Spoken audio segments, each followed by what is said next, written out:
안녕하세요. 사연에 빠지다의 DJ 민영입니다. 오늘 사연자님은 은혜를 갚아도 모자를 사위에게 세게 뒤통수를 맞았다는데요. 과연 어떤 사연인지 들어보시겠습니다. 오늘도 두 가지 사연 준비되어 있는데요. 끝까지 들어주실 거죠? 그럼 바로 시작할게요. 구독과 좋아요 잊지 말고 꾹 눌러주세요. 안녕하세요. 저는 곧 70대를 앞둔 할머니예요. 저는 20대에 남편을 만나 결혼해서 아들 하나, 딸 하나를 낳았어요. 시부모님의 성화에 저는 아이를 낳아 키우는 게 뭔지도 모르면서 결혼하고 얼마 되지 않아 덜컥 아이부터 가졌습니다. 시부모님은 동네에서 제일 큰 방앗간을 하고 있었는데 맏며느리였던 제가 아들을 낳으면 제 남편에게 방앗간을 물려주신다고 했어요. 나는 장남이라고 무조건 다 물려주고 그러는 사람 아니다. 우리 방앗간이 어떻게 키워온 가게인데 아무한테나 줄 수는 없지. 무조건 대를 이어서 방앗간 이어갈 자식한테 물려줄 거야. 당시에 저는 방앗간의 방자도 몰라서 방앗간을 물려받을 생각도 없었는데 남편이 시어머니의 방앗간을 물려받고 싶어 해서 저도 다른 방법이 없었습니다. 방앗간만 물려받으면 우리 자식들의 그 자식들까지 대대로 먹고 사는 거야. 걱정 없다니까. 처음엔 저도 남편 말이 허풍인 줄 알았어요. 그런데 결혼하고 나서 보니 방앗간 규모가 크기는 크더군요. 얼마나 큰지 방앗간에 직원도 10명이 넘었어요. 저는 남편의 바람대로 아들을 낳았습니다. 시어머니는 처음 약속하신 대로 저와 남편에게 방앗간을 물려주겠다고 약속하셨어요. 그렇게 저와 남편은 아이를 낳자마자 방앗간에 매일 출근해서 시어머니에게 일을 배웠습니다. 남한테 돈 받고 파는 일에는 절대 재료 아끼는 거 아니다. 주인이 아끼기 시작하면 단번에 단골들이 알기 시작하는 거다. 경기가 좋지 않을 때 제 딴에는 원재료비를 좀 아껴볼까 싶어서 이런저런 아이디어를 내 시어머니에게 말씀드린 적이 있었는데 시어머니에게는 씨알도 먹히질 않았습니다. 시어머니는 아무리 경기가 좋지 않아도 오래전부터 내려온 방식 그대로를 고집하셨어요. 저는 언제나 시어머니에게 인정받고 싶었습니다. 제가 봐도 시어머니는 멋지고 대단해 보였기 때문에 하나라도 더 배우고 칭찬받고 싶었어요. 그래서 뭐든 잘하려고 노력했습니다. 하지만 시어머니는 저를 단순히 방앗간을 이어받을 당신의 아들의 아내 정도로만 생각하셨어요. 그 시대의 며느리는 아들의 시중이나 들고 손자나 순풍 낳아주면 그걸로 됐으니까요. 큰아들을 낳고 저는 방앗간 일에 육아에 바쁘게 지내느라 더 아이를 갖지 않았어요. 저는 가족들이 그렇게 바라던 아들을 하나 낳았으니 제가 며느리로서 할 도리는 끝이 났다고 생각했습니다. 저는 아들 하나 잘 키우면서 방앗간 일이나 열심히 해야지 싶었거든요. 그런데 시어머니의 생각은 그렇지 않았습니다. 우리 장남 아직 젊고 건강한데 어찌 아들 하나 덜렁 낳고 둘째 낳을 생각을 안 하냐? 후딱 나이 들기 전에 둘은 더 낳아야지. 그때 첫째 아들 나이가 벌써 4살이었고 남편 나이가 30이 넘었어요. 저도 마찬가지고요. 나이도 나이였지만 사실 가장 큰 이유는 저에게는 영 아이 키우는 게 적성에 맞지 않는다는 겁니다. 매일 똑같이 먹이고 재우고 입히는 일이 저에게는 힘만 들고 맞지 않았어요. 그래서 저는 아이를 낳고 싶지 않았습니다. 하지만 그 시대에 어디 제 마음대로 할 수 있는 게 있겠어요. 부모님 말씀 잘 듣기로 유명한 남편이 가만히 있을 리 없었습니다. 남편은 시어머니 말처럼 매일 밤 아들을 하나만 더 낳자고 쫄랐어요. 사실 처음엔 남편이 아무리 졸라도 아이를 낳을 생각이 없었습니다. 그래서 남편에게 싫다고 이야기했어요. 저는 아이를 키우는 것보다 방앗간 일이 더 재밌다고, 저에게 자식은 아들 하나면 충분하다고요. 그런데 며칠 뒤 저는 방앗간 일을 하다 말고 시어머니께 불려갔습니다. 네가 일찍이 아들 좀 하나 낳았다고 우리 집에 시집은 본분을 잊고 정신을 못 차리는 것 같은데 네가 내 집에서 먹고 자는 이유는 딱 하나. 우리 집안 대를 잇기 위해 들어온 거야. 네 남편이 방앗간 주인 된다고 해서 너까지 이 방앗간 안주인은 아니라는 거다. 어디 네 주제에 멋대로 애를 낳네만의 결정을 해. 내 아들이 시키는 대로 해야지.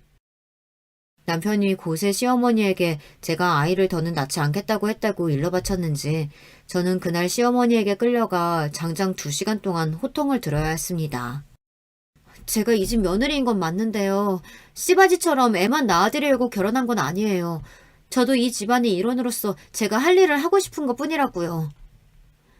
듣다 저도 억울하고 속상해서 결혼하고 처음으로 시어머니에게 말대꾸라는 걸 했습니다. 역시나 시어머니는 제 말에 얼굴 표정이 싹 달라졌습니다. 너 말 잘했다. 네가 이 집안 일원으로서 해야 할 일이 바로 그 씨바지야. 네가 잘 알고 있네. 괜히 되지도 않는 소리 하지 말고 당장 내일부터 너는 방앗간에 나오지 마라. 앞으로 너는 우리 집 씨바지로서 역할만 하라고. 제가 씨바지가 되겠다고 씨바지 소리한 게 아니에요. 그런데 시어머니는 저더러 앞으로 씨바지로서만 살라네요. 그날 저는 너무 속상해서 시어머니 앞에서 눈을 부라리며 펑펑 눈물을 쏟았습니다. 제가 뻘개진 눈으로 펑펑 울어대도 시어머니는 눈 하나 깜빡하지 않으셨지만요. 그날 이후 저는 방앗간에 갈 수 없었습니다. 제 바로 밑에 동서도 방앗간에 출근하는데 맏며느리인 제가 갈 수가 없었어요. 시어머니는 둘째를 낳을 때까지 방앗간에 출근할 생각은 하지도 말라고 했습니다. 이미 시어머니께서 결정하신 일이니 제가 할 수 있는 일은 없었어요. 방앗간은 시어머니 거니까요. 저는 그 길로 꼼짝없이 집에만 있어야 했습니다. 그 덕분에 큰아들과 많은 시간을 보낼 수는 있었지만 저는 방앗간에 나가고 싶었어요. 매일 아침 그 고소하고 향긋한 향이 나는 곳으로 출근하고 싶었습니다. 그러던 중 달갑지만은 않은 일이 생겼어요. 시어머니께 보란 듯 절대 아이를 갖고 싶지는 않았는데 덜컥 아이가 생기고 말았습니다. 당시에 저도 30대 중반이 다 돼서 생긴 아이인데다가 첫째와는 터울이 6살이나 졌어요. 둘째를 가졌을 때 저는 첫째 때보다 훨씬 더 몸도 무겁고 입덧도 심했습니다. 너무 힘들어서 더는 방앗간 생각이 나지도 않았어요. 그런데 밤마다 생각나는 게 있었어요. 바로 친정어머니께서 가끔 해주신 쑥떡이었습니다. 그 쑥떡만 먹으면 입덧이 씻은 듯 나을 것 같았어요. 저는 어차피 시댁에 있어봐야 할 일도 없으니 입덧을 핑계로 친정에 며칠 있다 오겠다고 했습니다. 그까짓 임신 좀 했다고 고세를 못 참고 또 친정에를 가? 너는 명색에 우리 집안 맏며느리라는 게 참 채신 없이 장깨만 늘어서 큰일이다. 아랫사람들이 도대체 뭘 보고 배우겠니? 아이고 당신도 참 애 갖기 전에는 방앗간에도 얼씬 못하게 했으면서 이제 애도 가졌는데 그만 구박하고 하고 싶은 대로 하게 좀 냅둬. 어이씨구 며느리 사랑은 시아버지라더니 이 논팽이 같은 인간이 웬일로 집안일에 신경을 다 쓴대? 괜히 애 가졌다는 핑계로 친정에 눌러앉을 생각하지 말고 딱 3일만 있다가 와. 웬일로 시아버지께서 제 편을 들어주신 덕분에 저는 친정에 다녀올 수 있었습니다. 그런데 그때 친정에 가지 않았으면 큰일 날 뻔했어요. 그때 친정에 다녀온 이후 제 인생은 순식간에 달라졌으니까요. 무슨 일이냐고요? 저희 친정엄마가 해주신 쑥떡을 먹고 나서 저는 정신이 번쩍 들었습니다. 제가 지금까지 너무 멍청했었다는 걸 깨닫게 됐어요. 제가 방앗간 일을 좋아했던 건 방앗간이 아니라 제 일을 할 수 있다는 게 좋았던 거예요. 어릴 때부터 형제 많은 집의 딸이라는 이유로 많이 배우지도 못하고 항상 오빠나 남동생에게 양보만 하며 자랐습니다. 그러다 보니 제가 뭘 좋아하는지 뭘 잘하는지도 모른 채 부모님이 시키는 대로 하다가 시집을 왔어요. 그러다 시어머니께서 하시는 일을 보고 곁눈질로 일을 배워 하는데 그게 그렇게 재미있을 수가 없었습니다. 더군다나 일을 하는 만큼 돈이 벌린다는 것도 너무 좋았어요. 저는 아무리 노력해도 시어머니의 방앗간을 물려받을 수 없습니다. 남편이 방앗간을 물려받게 되면 고된 일은 제가 다 하고 결국 제 아들이 방앗간을 물려받게 될 거예요. 저에게는 기회조차 올 리 없었죠. 그 생각이 들기 시작하니 저는 왜 지금까지 바보처럼 시어머니의 방앗간만 생각하며 살았을까 싶었어요. 스스로 제가 할 수 있는 일을 생각해내면 되는데 말이죠. 저는 시어머니만큼은 아니어도 비슷하게는 될 수 있다는 생각이 들었습니다. 저는 그 길로 친정어머니께 떡을 만드는 일을 배웠습니다. 우리 엄마가 만든 떡이라서가 아니라 누가 뭐래도 친정엄마표 떡은 웬만한 떡집에서 파는 떡보다 맛있었어요. 친정엄마도 20살에 종갓집 맏며느리로 시집와서 1년에 12번씩 40년 넘게 웬만한 떡집만큼 떡을 뽑았거든요. 저는 시어머니께서 3일만 있다 오라고 하셨지만 저는 2주 넘게 친정에 있으면서 친정엄마에게 떡을 만드는 법을 배웠어요. 딱 2주째가 되던 날 남편이 저를 데리러 왔습니다. 3일만 있다 온다던 사람이 되지도 않는 핑계를 대면서 집에 오질 않으면 어떡해. 어머니 화 많이 나셨으니까 빨리 짐부터 싸. 내가 우리 집 왔다가 간다는데 혼나고 말고 할 게 뭐가 있어? 내가 애야? 이 여자가 느지막하게 임신하더니만 뭘 잘못 먹었나? 도대체 왜 이래? 빨리 일어나서 짐 안 싸? 저는 남편의 성화를 이기지 못하고 결국 2주 만에 시댁에 돌아와야 했습니다. 저는 시댁에 돌아와서도 곧바로 집에서 혼자 떡을 만들며 공부를 했습니다. 생각보다 떡 만드는 게 재밌고 적성에 맞더라고요. 그리고 시간만 나면 아들과 친정어머니를 모시고 여기저기 유명한 떡집을 찾아다녔어요. 그러면서 유명한 떡집이 왜 유명해질 수 있었는지 연구했습니다. 사실 저는 어릴 때부터 엄마의 사랑을 많이 받지는 못했어요. 그 시대 사람들이라면 다들 비슷하겠지만 저도 3남매 중 둘째인데다가 위로는 오빠, 아래는 남동생이라 중간에서 치여 많은 관심을 받지는 못했죠. 큰아들을 데리고 엄마와 여기저기 떡집을 다니던 그때가 그래도 제 인생 통틀어 친정엄마와 제일 가깝게 지낼 수 있는 시기였어요. 저는 떡을 핑계로 엄마를 자주 만나면서 언젠가 친정엄마와 함께 떡집을 차리고 싶었습니다. 그러던 중 생각지도 못한 일이 생겼어요. 저희 어머니가 돌아가시고 말았습니다. 며칠 전부터 소화가 안 되고 머리가 아프다고 하셔서 병원에 가자고 그렇게 말했는데 어머니는 소환제 먹으면 된다고 고집을 피우시더라고요. 그리고 며칠 뒤 오빠에게 연락이 왔는데 엄마가 갑자기 쓰러지셔서 새벽에 응급실에 갔다고 하더라고요. 그런데 의사 말이 충격적이었어요. 어머니께서 췌장암이랍니다. 이미 말기인데 전혀 몰랐냐고 가족들에게 묻더라고요. 이미 말기라 수술을 해도 소용이 없다고 마음의 준비를 하라고 하더라고요. 가족 누구도 몰랐어요. 그 연세까지 사시면서 건강검진 한번 제대로 받으신 적이 없으셨으니 알 턱이 없었죠. 자식이 셋이나 있는데 다들 자기 인생만 신경 쓰고 사느라 엄마는 나몰라라 하면서 산 벌을 자식들이 받았어요. 그로부터 2주 뒤 어머니는 저희 둘째 딸을 보지도 못하고 돌아가셨습니다. 어머니가 돌아가셨을 때 저는 너무 힘들었습니다. 특히 시어머니 때문에 더 힘들었어요. 때마침 제가 둘째를 임신 중이었잖아요. 시어머니께서 임신한 사람은 장례식장에 가는 게 아니라고 장례식장에 못 가게 하셨습니다. 거기다가 남편과 시댁 식구들 모두 안 가겠다고 하셨어요. 엄마, 아무리 그래도 나라도 갔다 와야지. 장모님이 돌아가셨는데 우리 집에서 아무도 안 가면 안 되지. 얘가 모르는 소리 하고 있어. 집안에 임신한 사람 있으면 절대 장례식장 가면 안 되는 거 몰라? 순간 저는 눈이 휙 뒤집혔습니다. 임신한 사람은 항상 몸을 조심해야 해서 장례식장에 가면 안 된다는 소리는 들은 적이 있기는 하지만 그거야 남의 장례식이죠. 제 어머니가 돌아가셨는데 못 가게 하는 건 도무지 참을 수가 없었습니다. 엄마가 돌아가셨는데 그깟 미신이 무슨 상관이에요. 저는 엄마 장례식장에 갈 테니까 어머니는 알아서 하세요.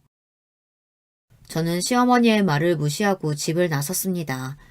시어머니와 남편이 따라 나오는 소리가 들렸지만 저는 무작정 택시를 잡아타고 장례식장으로 갔어요. 저는 장례식장을 가는 내내 눈물이 멈추지 않았습니다. 바로 얼마 전까지 제 손을 꼭 잡고 함께 여기저기 돌아다니던 엄마가 이렇게 갑자기 허망하게 가실 거라고는 생각도 못했어요. 저는 장례식장 앞에 도착해 내렸습니다. 그런데 그때 어느새 저를 따라온 시어머니와 남편이 저를 붙잡았어요. 애미 너! 어디 감히 버릇도 없이 시어머니 말을 무시하고 네 멋대로 행동해? 너희 친정에서 이따위로 가르치디? 시어머니는 아무리 옛날 사람이라고 해도 그렇지 해도 너무했습니다. 사람이 할 말이 있고 못할 말이 있는 건데 바로 몇 시간 전에 어머니를 잃은 며느리에게 어떻게 친정을 운운할 수가 있는지 모르겠어요. 저는 그 순간 될 대로 되라였습니다. 시어머니든 남편이든 누구도 제 앞을 가로막을 수 없었습니다. 어머니 나오세요. 제가 제 어머니 마지막 가는 길 모시겠다는데 어머니가 무슨 권리로 이러세요? 뭐야? 이게 아주 오냐오냐 했다니만 네가 아주 눈에 뵈는 게 없구나. 숙자야, 너 안 들어가고 여기서 뭐 하는 거야? 그때였습니다. 저희 어머니의 비보를 듣고 온 친구가 저를 보고 다가왔어요. 그 친구가 워낙 동네에서 머리 좋기로 유명한 친구였어요. 초, 중, 고 내내 전교 1등만 하더니만 우리 동네에서 최초로 여자 검사가 된 대단한 친구입니다. 이런 총구석에서 여자 검사가 나왔으니 동네방네 현수막까지 걸고 난리도 아니었죠. 그 친구를 보자마자 저도 모르게 눈물이 왈칵 쏟아질 것 같았어요. 애 키우고 사느라 정신없어서 몇 년 동안 보지도 못했는데 어머니가 돌아가시고 나서야 만나게 되니 더 마음이 좋지 않더라고요. 왔구나. 여기 우리 시어머니신데 사실은 내가 둘째 임신했다고 어머니께서 장례식장에 가는 걸 걱정하시네. 저는 친구에게 대충 상황을 설명하고 시어머니에게 인사를 시켰습니다. 그런데 그때였어요. 친구가 제 이야기에 미간을 살짝 찌푸리더니 시어머니의 말이 이해가 되지 않는다는 듯 고개를 기울이더군요. 어머니, 제가 이 동네에서 최초로 여자 검사예요. 얼마나 머리가 좋은 사람인지 딱 봐도 아시겠죠? 제가 살다 임신을 했든 안 했든 자식이 부모 장례식장에 못 간다는 얘기는 들어본 적이 없습니다. 안 그래도 속상한데 괜히 쓸데없는 미신에 서로 속 시끄럽게 하지 말고 빨리 들어가시죠. 역시나 머리가 좋은 사람은 뭐가 달라도 달랐습니다. 검사 친구는 단번에 시어머니를 눌러버리고 저를 데리고 장례식장 안으로 들어갔어요. 시어머니는 뒤에서 연신 궁시렁거리셨지만 저와 친구는 아랑곳하지 않았습니다. 저는 그 친구 덕분에 장례를 무사히 치르고 집에 돌아올 수 있었어요. 지금도 그때를 생각하면 제가 왜 바보처럼 굴었나 싶습니다. 제가 특별히 잘못한 것도 없는데 그렇게 시어머니 앞에만 서면 무슨 큰 죄를 지은 죄인처럼 눈치를 봤어요.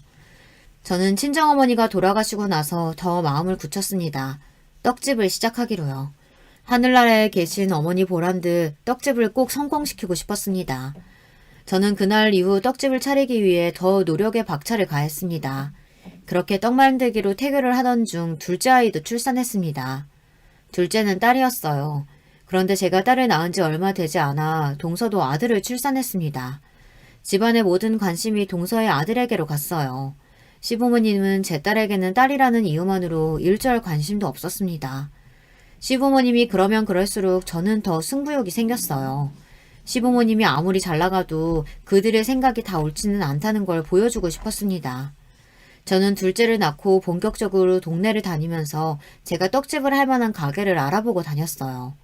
워낙 좁은 동네이다 보니 동네에서 가장 큰 방앗간집 맏며느리인 저를 모를 리 없었습니다. 제가 시내를 돌아다니며 가게 자리를 알아보고 다니니 소문이 삽시간에 퍼져 시어머니의 귀에까지 들어갔습니다. 그런 소리를 듣고 절대 가만히 계실 시어머니가 아니었어요. 시어머니는 저를 다시 불러내셨습니다. 네가 이제는 하다하다 아주 집안 망신을 다 시키고 다니는구나. 동네 사람들이 나한테 돈도 벌 만큼 벌었으면서 이제는 떡집까지 하려고 하냐고 묻더구나. 맞아요. 저 친정엄마한테 배운 기술로 떡집 차릴 거예요. 벌써 자리도 다 봐뒀고 계약만 하면 돼요. 저는 열심히 준비한 만큼 시어머니 앞에서 기죽을 필요가 없었습니다. 제가 제 힘으로 알아서 한다는데 시어머니에게 비밀로 할 필요도 없었죠. 반면 시어머니는 뭐가 그렇게 재밌는지 제 말에 배까지 잡으며 깔깔 웃으셨습니다. 네 주제에 뭐를 한다고? 떡집? 네가 우리 집 방앗간 하는 것 좀 보니까 장사가 만만해 보였나 본데 괜히 일만 들어서 내 아들 고생시킬 생각 말고 집에서 얌전히 애들이나 키워. 시어머니는 대놓고 저를 무시했어요. 저는 예상하지 않은 일이 아니다 보니 전혀 상처가 되지 않았습니다. 오히려 어떻게든 떡집을 잘해서 시어머니에게 저의 진면목을 보여주고 싶다는 생각뿐이었죠. 그로부터 딱 2년 뒤 제 소망은 이루어졌습니다. 방앗간에서 멀지 않은 곳에 9평 남짓하게 차렸던 떡집은 금방 대박이 났어요. 저는 떡집을 차린 지 5년 만에 동네에서 제일 큰 시장 중간 자리를 차지하고 8년 뒤 포장 배달까지 하기 시작했습니다. 그리고 떡집을 시작한 지 딱 10년, 제 나이 40대 중반이 되었을 때 제 이름을 앞세운 떡집은 지역 내에서 가장 큰 떡집으로 자리매김했습니다. 그때부터 월 매출이 억을 넘어가기 시작했고 직원이 10명이 넘었어요. 이쯤 되니 저희 시어머니 반응이 궁금하시죠? 사실 제가 떡집을 한 지 5년 정도 됐을 때까지만 해도 시어머니는 제 일에 일절 관심이 없었어요. 주변에서는 다들 저더러 대단하다고 칭찬했지만 시어머니는 인정하지 않으셨습니다. 오히려 저를 만날 때마다 코딱지만한 떡집이 잘 돼봐야 얼마나 잘 되냐고 콧방귀를 뀌셨죠. 그러던 중 시대가 변하면서 사람들이 더는 방앗간을 찾지 않았어요. 저희 떡집이 지역 내에서 가장 큰 떡집이 되었을 즈음 시부모님의 방앗간은 제일 잘 나가던 시기의 매출의 10분의 1도 되지 않을 정도였죠. 더군다나 언젠가부턴가는 직원들도 다 그만두고 시부모님과 남편 셋이서만 운영해도 충분했어요. 그때까지도 시어머니는 제가 이뤄낸 일에 대해 좋은 소리 한마디 하지 않으시고 인정하지 않으셨습니다. 그러던 중 그로부터 10년이 훌쩍 지나고 나서야 시어머니께서 저를 인정할 수밖에 없게 된 일이 있었습니다. 저희 딸 아들이 훌쩍 자라 성인이 되고 나서 자식들이 제 일을 도와주기 시작했어요. 아들은 서울에서 직장을 다니면서도 우리 떡집 홈페이지를 관리하며 온라인 판매를 도와줬고, 딸은 제 옆에서 떡 만드는 걸 열심히 배우면서 떡집 홍보에도 열성이었습니다. 그 덕분인지 우리 떡집이 어느새 유명세를 치러서 방송국에서까지 찾아왔어요. 텔레비전에 우리 떡집이 나오는 모습을 보고 나서야 시어머니께서 제게 한마디 하셨습니다. 그때 시어머니 연세가 8순을 바라보고 계셨어요. 네가 젊어서부터 그렇게 고집부리더니만 결국은 해내는구나. 대단하다, 대단해. 웃음기라고는 없이 무뚝뚝하게 굳은 얼굴로 이야기하셨지만 저는 알아요. 그게 시어머니 표 칭찬이라는 걸요. 제가 누구 닮아서 그랬겠어요. 이게 다 어머님 보고 배운 거예요. 어느새 세월이 흘러 저도 나이가 드니 시어머니 앞에서 너스레도 떨 수가 있게 되더군요. 시어머니도 대단하신 게 돌아가실 때까지 방앗간을 놓지 못하시고 시장 한켠 10평 남짓한 공간에서 방앗간을 하시다 돌아가셨어요. 저는 그 모습을 보고 다시 한번 배웠습니다. 저도 시어머니처럼 죽기 전까지 가게를 하다가 죽고 싶었어요. 결혼하고 아이들을 낳고 살 때까지도 저는 시어머니를 원망하며 살았습니다. 사업적으로는 존경했지만 인간적으로는 좋아하지 않았어요. 언제나 저를 인정하지 않는 시어머니가 미웠습니다. 나이가 들고 시어머니께서 꼬부랑 할머니가 되어도 제 마음은 변하지 않을 줄 알았어요. 그런데 저나 시어머니나 막상 나이가 들고 보니 우리가 서로 비슷하다는 걸 알게 됐어요. 언젠가부터 주변에서 사람들이 저와 시어머니를 보면 고부 사이가 아니라 모녀지간이라고 생각하는 사람들이 많았어요. 처음엔 아니라고 강하게 부정했지만 언제부터는 그 소리가 싫지 않았습니다. 오히려 저에게 시어머니를 닮았다고 하면 기분이 좋았어요. 시어머니도 좋아하는 눈치였고요. 고부 사이인데 우리가 닮기는 뭘 닮았냐고 투덜거리시면서도 어느새 웃고 계셨습니다. 그런 모습을 보고 남편은 아들인 본인보다 저와 시어머니가 더 닮긴 했다고 혼수를 두며 너스레를 떨었죠. 시어머니와 매일같이 티격태격했던 기억이 바로 어제처럼 생생한데 어느새 시어머니는 돌아가시고 저는 부쩍 나이가 들어 할머니가 되었습니다. 저는 아들, 딸 모두 시집 장가 보내고 손주까지 봤어요. 아들은 서울에서 직장을 다니면서 딸을 하나 낳고 잘 살아요. 딸은 동네에서 알고 지낸 남자와 연애하고 결혼해 아들을 낳아 키우고 있습니다. 사실 아들이야 대학 때부터 일찍이 떨어져 살아서 제가 신경 쓰거나 챙길 게 없었어요. 워낙 말도 없는 녀석이라 큰일이 아니면 연락도 잘 안 하거든요. 그런데 딸은 좀 달랐습니다. 느지막하게 얻은 막둥이라 그런지 더 어린애 같고 마음이 쓰였어요. 특히나 사위도 결혼할 때부터 영 부실해서 둘이 애나 잘 키우며 살까 걱정됐습니다. 남편이야 둘 다 성인인데 어련히 알아서 하겠냐고 했지만 제 생각은 달랐습니다. 사실 사위가 어지간히 어리바리해요. 사위네 집이 원래 옛날부터 동네에서 쌀집을 했었어요. 옛날이나 쌀집이라고 하면 돈 좀 만졌지 사실 세상이 좋아지면서 쌀집이라는 게 다 없어졌잖아요. 딸과 사위가 결혼할 때도 사돈네 상황이 어지간히 좋지 않아 방 한 칸 구해줄 형편도 안 됐습니다. 그래서 전셋집도 제가 구해줬어요. 사실 처음부터 경제적으로 너무 도와주면 이 녀석들이 저에게 빌부터 먹고 살궁리를 안 할 것 같아 월세로 얻어주려고 했는데 아무래도 귀한 내 딸이 눈에 밟혀서 도와주지 않을 수가 없었습니다. 딸은 결혼 전부터 제 가게에 나와 떡집일을 도왔어요. 나중에 딸에게 제 떡집을 물려줄 생각이었습니다. 사위는 국립대학까지 나올 정도로 머리가 좋은 놈이었는데 어지간히 남의 밑에서 일을 못하는 놈이었어요. 취직만 하면 항상 상사 눈밖에 들어 몇 달 버티지 못하고 회사를 그만뒀습니다. 딸은 매일 가게에 나와 자기 남편 욕만 한 바가지씩 했어요. 사위는 아들을 낳고도 정신을 못 차려서 여전히 한 직장을 다니지 못했습니다. 너무 어려서부터 알던 사이라 그런지 명색이 가장이라는 게 도무지 믿음이 안 가. 취직만 잘하면 뭐래. 1년도 못 버티고 매일 그만두는데. 저는 그런 딸아이가 걱정됐어요. 남편이 착실하게 나가서 일하고 돈을 벌어야 여자 마음이 안정을 찾는 건데 그런 면에서 사위는 많이 부족했거든요. 저는 그런 사위가 마음에 들지 않았지만 딸을 생각해서 사위에게 잘해줬습니다. 제가 아무래도 옛날 사람이라 그런지 장모가 사위를 떠받들어줘야 사위도 제 딸에게 잘할 것 같아서요. 저는 사위를 만날 때마다 사위 자존심이 상하지 않게 상다리 휘어지게 음식도 차려주면서 잘 설득해보려고 노력했습니다. 정 직장 생활이 힘들면 가게 나와서 일 배우는 거 어때? 요즘은 젊은 사람들도 떡 만드는 기술 못 배워서 안달이라는데 둘이 잘 배워서 분점이라도 내면 좋지. 장모님, 제가 국립대까지 나와서 우리나라에서 내노라 하는 기업에만 다닌 사람인데 갑자기 떡집이라뇨. 장모님께서 제 걱정해 주시는 것 같아 이야기하는 건데요. 사실 저는 아무래도 직장 생활보단 사업이 잘 맞을 것 같아요. 그래서 제가 사업 아이템을 좀 구상해 봤는데 장모님이 투자 좀 해주실래요? 사위는 헛바람이 들어서 매일 사업을 하고 싶다고 했어요. 툭하면 저에게 투자를 좀 해달라는 식으로 구슬렸죠. 장모님도 젊은 나이에 아무것도 없이 떡집 해보겠다고 마음먹고 시작하신 일이잖아요. 저도 딱 지금이 기회인 것 같아요. 장모님께서 조금만 도와주시면 저도 장모님만큼 해낼 수 있어요. 나랑 자네는 엄연히 달라. 나는 혼자 공부하고 준비하면서 내가 모은 돈으로 시작했어. 부모님한테 손 벌리지 않았다고.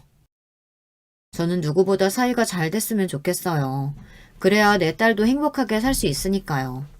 그런데 사회를 보고 있으면 항상 위태위태했습니다. 좋은 머리로 남의 밑에서 열심히 직장 생활을 해서 먹고 살 생각을 해야지 매일같이 제 돈으로 사업할 궁리만 해댔습니다. 그럴 때 보면 시어머니 생각이 나요. 시어머니가 보시기에도 젊은 날에 제가 사위처럼 보였을까 싶어서요.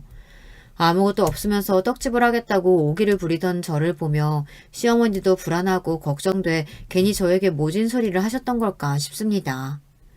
그러던 어느 날이었어요. 딸아이가 늦은 밤 손주를 데리고 집에 찾아왔어요. 그러더니 한다는 말이 기가 막혔습니다. 사위와 대판 싸우고 집을 나왔대요. 저는 놀라서 왜 싸웠냐고 아무리 부부간에 싸움을 했어도 이 늦은 시간에 애까지 데리고 나오면 어떡하냐고 타일렀습니다. 처가 자식을 데리고 집을 나가는데 사위는 가만히 있었나 싶기도 하고요. 그런데 제 말에 딸아이가 갑자기 왈칵 눈물을 쏟아내더니 도저히 사위와 못 살겠다고 하소연을 했습니다. 그 인간 헛발음만 잔뜩 들어서 사업 못하게 하면 취직 안 하겠다고 난리야. 지난달부터는 아예 생활비도 한 푼 안 내놓고 집구석에서 누워서 잠만 자고 술만 먹는다니까. 사위가 지난달부터 딸에게 생활비를 일절 주지 않는데요. 딸은 떡집에서 저에게 받은 몇 푼 되지 않는 돈으로 버티며 생활을 하고 있었답니다. 지금까지 내가 가진 돈으로 버텼는데 이제 더는 안 돼. 집구석에 있으려면 애라도 봐야지. 내가 나가서 돈 버는데 집구석에서 아무것도 안 하고 저렇게 버티고만 있으니까 도저히 어떻게 해야 될지 모르겠어, 엄마. 나 그 인간이랑 이혼하고 싶어. 저는 울며 불며 사위와 못 살겠다고 우는 딸아이를 보는데 절로 한숨이 튀어나왔습니다. 딸아이가 너무 안쓰러워서요. 마음 같아서는 지금 당장 둘이 갈라서게 하고 제가 데려오고 싶었어요. 그런데 그때 손주가 이제가 돌이 지났을 때입니다. 요즘에야 여자가 이혼하고 혼자 애 키우며 사는 게 흠이 아니라고야 하지만 그때 그 시절에 어디 그랬겠습니까? 여자가 이혼하고 혼자 애 키운다고 하면 동네 사람들부터 손가락질하던 시대였죠. 저는 어떻게든 딸을 사위와 살게 해야 했습니다. 그러려면 사위가 하루라도 빨리 정신 차리고 살게 해야 했어요. 저는 곰곰이 생각한 끝에 사위를 도와주기로 했습니다. 제 눈에는 항상 사위가 영 부실하고 믿음심스럽지 않았지만 그래도 명문대를 나와 유명한 기업에서 일했던 사람인데 제가 너무 과소평가한 걸지도 모른다 생각하기로 했습니다. 제 딸과 손주를 위해서라도 사위를 한번 믿어보기로 했어요. 저는 사위의 사업에 투자하기로 했습니다. 장모님 정말 감사해요. 제가 이 은혜 절대 잊지 않겠습니다. 제가 사업만 잘 되면 장모님 힘들게 떡집 안 하시고 호강하게 해드릴게요. 사위는 제가 투자금을 주자마자 허리를 굽신거리면서 금방 절이라도 할 기세였어요. 나한테 은혜니 뭐니 갚을 생각 말고 내 딸한테나 잘해줘. 난 그거면 되니까. 저는 다시 한번 사위에게 신신당부했습니다. 사업을 한다는 게 마음먹은 것처럼 쉬운 일이 아니니 뭐든 신중하게 생각하고 결정하라고 했어요. 그 자리에서야 사위는 무조건 제 뜻대로 하겠다고 충성을 맹세했죠. 그래도 정말 다행인 건 제 투자금으로 시작한 사위의 회사가 승승장구했다는 겁니다.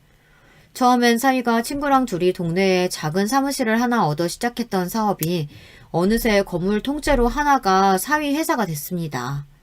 그 건물 앞을 지날 때마다 저는 밥을 안 먹어도 배가 불러요. 보기만 해도 속이 든든하거든요. 저는 그 건물을 볼 때마다 안도의 한숨을 쉬고는 합니다. 저렇게 대상화할 인재를 못 알아보고 사업에 투자를 안 했으면 어땠을까 해서요. 사위 사업이 잘 돼서 저야 좋기야 너무 좋아요. 주변에서 다들 부러워하기도 하고요. 그런데 걱정되는 게 한 가지 있었습니다. 바로 제 딸이었어요.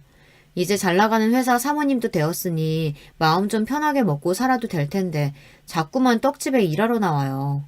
물론 남편이 돈을 잘 벌어도 평생 해온 일이니 일하고 싶은 마음도 이해합니다. 그런데 딸아이가 손주를 낳고 나서 건강에 좀 이상이 생겼어요. 출산하고 얼마 뒤에 자꾸만 빈혈이 있어서 병원에 다녔는데 알고 보니 갑상선 기능 저하증이라고 하더라고요. 큰 병은 아니었지만 증상이 다양해서 수술도 해야 하고 관리도 평생 해야 했어요. 수술하고도 조금만 피곤하면 금방 재발되어서 고생이 많았습니다.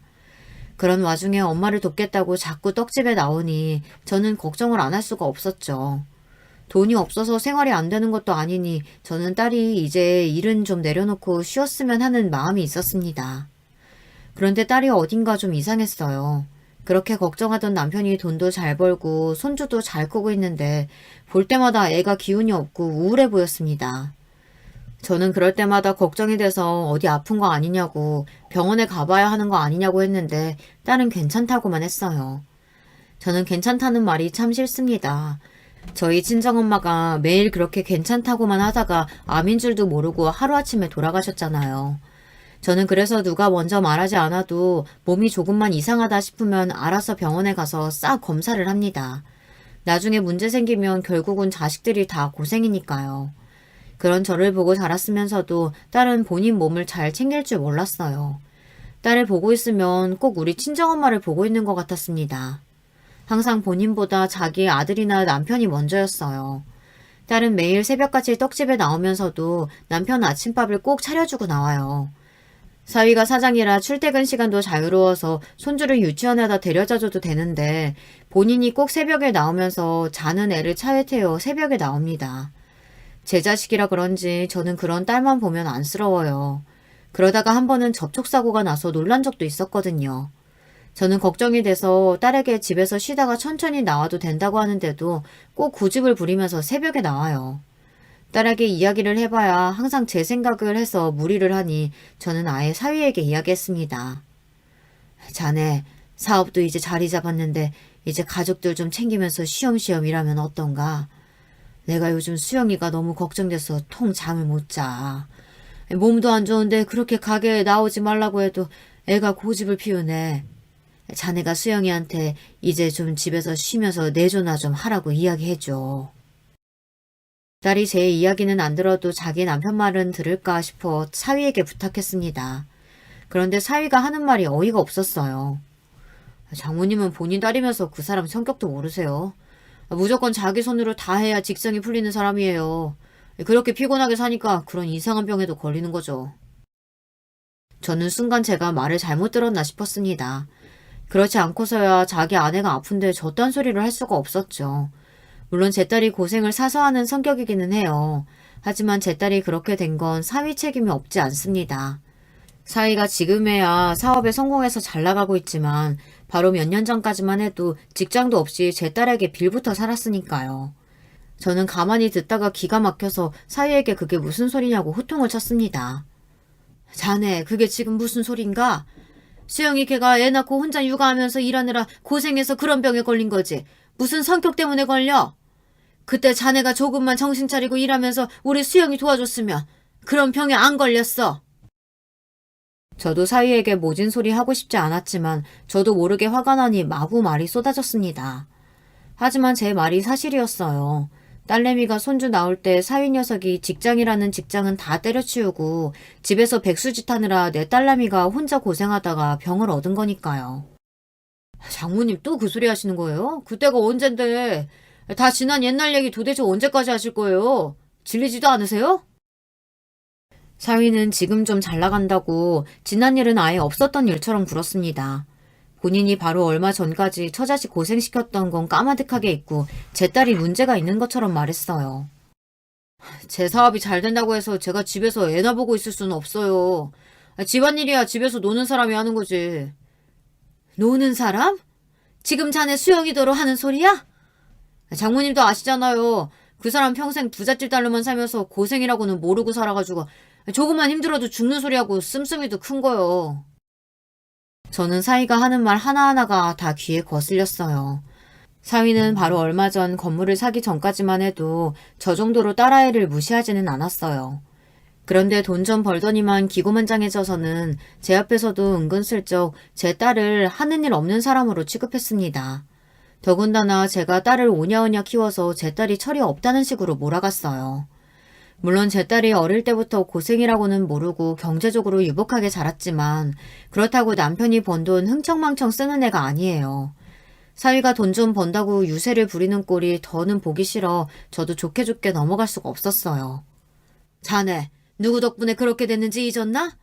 내 딸이 지금까지 고생하고 산 덕분에 지금의 자네가 있는 거야.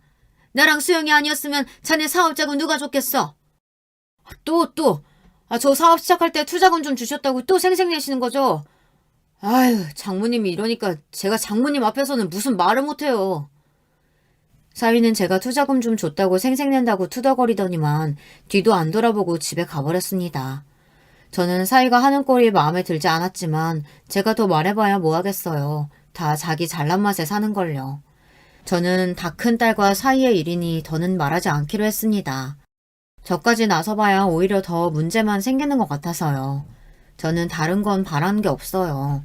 딸과 사위가 싸우지 않고 잘만 살아주면 그걸로 충분했습니다. 그날 이후 저는 딸과 사위 일에 더 신경 쓰지 않으려고 했어요. 사실 사위 말이 다 틀린 건 아닙니다. 제가 딸을 과보호하면서 키우기는 했어요. 제가 딸이라서 부모에게 받지 못한 애정과 관심을 제 딸에게는 다 주려고 부단히도 노력했습니다. 그러다 보니 남편도 지금까지 저에게 왜 그렇게 다 큰 딸을 옆에 끼고 있냐고 시집가서 자기 가정을 꾸렸으면 알아서 살게 독립을 시켜야 한다고 했습니다. 그런데 저는 아직도 딸이 못 믿어요. 딸을 못 믿는 게 아니라 딸에게 힘든 일이 생기지 않았으면 좋겠어요. 혹시나 딸에게 힘든 일이나 어려운 일이 생기면 다 제가 해결해주고 싶어요. 하지만 저도 제 방식이 무조건 옳지 않다는 걸 시간이 갈수록 조금씩 알게 됐어요. 딸아이가 갑상선 기능 저하증으로 고생할 때 저는 딸아이가 아파하는 모습을 보는 게 너무 힘들어서 저까지 병이 날 지경이었어요. 저는 무슨 수를 써서든 딸의 병을 고쳐주고 싶었어요. 저는 갑상선에 좋다는 음식이며 약을 매일 사다 달랐고 잘 고친다는 병원이면 한의원도 다 알아봐서 몇 시간씩 걸리는 다른 지역까지 딸을 데리고 다니며 치료했습니다. 그때도 남편과 사이가 저에게 유난이라고 병은 의사가 고치는 거지 절대 제가 고칠 수는 없다고 했어요. 아이고 누가 보면 딸이 죽을 병이라도 걸린 줄 알겠네. 수술만 하고 관리 잘하면 되는 병 가지고 아주 유난을 떤다. 내가 사위 보기가 부끄러워 죽겠다. 아버님 말씀이 맞아요, 장모님. 갑상선이라는 게 원래 성격이 예민하고 면역력이 약한 사람들이 걸리는 거예요. 괜히 그렇게 여기저기 싸돌아다니다간 더 병날 수 있어요. 아버지라는 인간이나 남편이라는 놈이나 다 똑같았습니다. 가족이 아프다는데 어떻게 저렇게 태연하게 굴 수 있는지 모르겠어요. 딸이 아프다는데 아비라는 인간이 말하는 것 좀 봐. 큰 병이든 작은 병이든 애가 아프다는데 부모가 돼서 어떻게 가만히 있어. 어떻게든 고쳐줘야지. 그리고 자네도 그렇게 말하는 거 아니야. 아내를 생각하면 어떻게든 낳게 해주려고 노력을 해야지. 이 서방이 다 수역에 생각해서 하는 말인데 당신이야말로 장모가 돼서 사위한테 왜 그렇게 소리를 질러?